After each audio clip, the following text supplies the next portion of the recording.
தமிழக சட்டப்பேரவை பட்ஜெட் கூட்டத்தொடர் நாளை தொடங்கவுள்ள நிலையில் மின்சார பற்றாக்குறை, கட்டிட விபத்து, குடிநீர் தட்டுப்பாடு, சட்டம் ஒழுங்கு உள்ளிட்ட பிரச்சினைகள் குறித்து கேள்வி எழுப்ப திமுக திட்டமிட்டுள்ளது. இது தொடர்பாக அக்கட்சியின் சேப்பாக்கம் தொகுதி சட்டப்பேரவை உறுப்பினர் ஜே அன்பழகனுடன் எமது செய்தியாளர் ராமச்சந்திரன் நடத்திய நேர்காணலை இப்பொழுது பார்க்கலாம். சார், நாளை நடைபெறக்கூடிய அந்த சட்டப்பேரவை கூட்டத்தொடரில் நீங்க எந்த பிரச்சனைக்கு முக்கியத்துவம் கொடுப்பீங்க?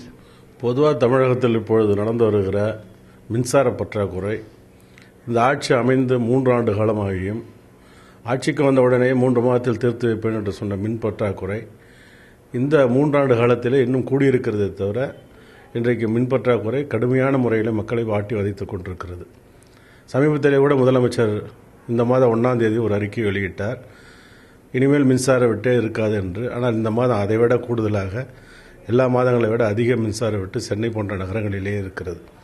ஆக இப்படிப்பட்ட தமிழ்நாட்டின் மிக முக்கியமாக தொழில் வளத்தை பெருக்கக்கூடிய மின்சாரம் இன்றைக்கு கேட்பாரற்ற நிலையில் இருக்கிற காரணத்தால் இந்த சூழ்நிலையெல்லாம் சட்டமன்றத்தில் கேட்பதற்கும், அதே போல சமீபத்தில் மௌலிவாக்கம் பகுதியிலே காஞ்சிபுரம் மாவட்டத்தில் 11 மாடி கட்டிடம் ஒன்று இடிந்து விழுந்து அதில் ஏறத்தாழ 61 பேர் இறந்து போயிருக்கிற சம்பவம், நாட்டையே உலுக்கி இருக்கிற இந்த சம்பவம், இதற்கு காரணமாக கட்டிடத்திற்கு என்ன வகையிலே உரிமை கொடுத்தார்கள், என்ன வகையிலே இந்த கட்டிடம் எழுப்பப்பட்டது என்பது குறித்தெல்லாம் சட்டமன்றத்தில் கேட்பதற்கும், அதே போல் தமிழ்நாட்டில் இன்றைக்கு நீர் பிரச்சனை பொறுத்தவரையிலே இன்றைக்கு வறட்சியாக இருக்கிறது.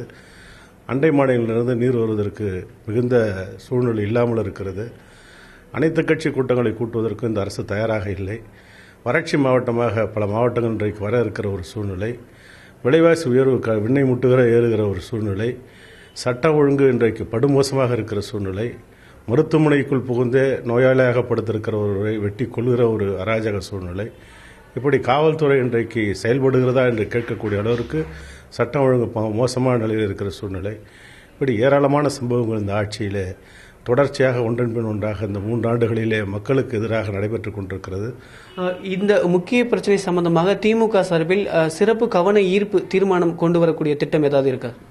பல தீர்மானங்களை, கவன ஈர்ப்பு தீர்மானங்களை தர இருக்கிறோம்.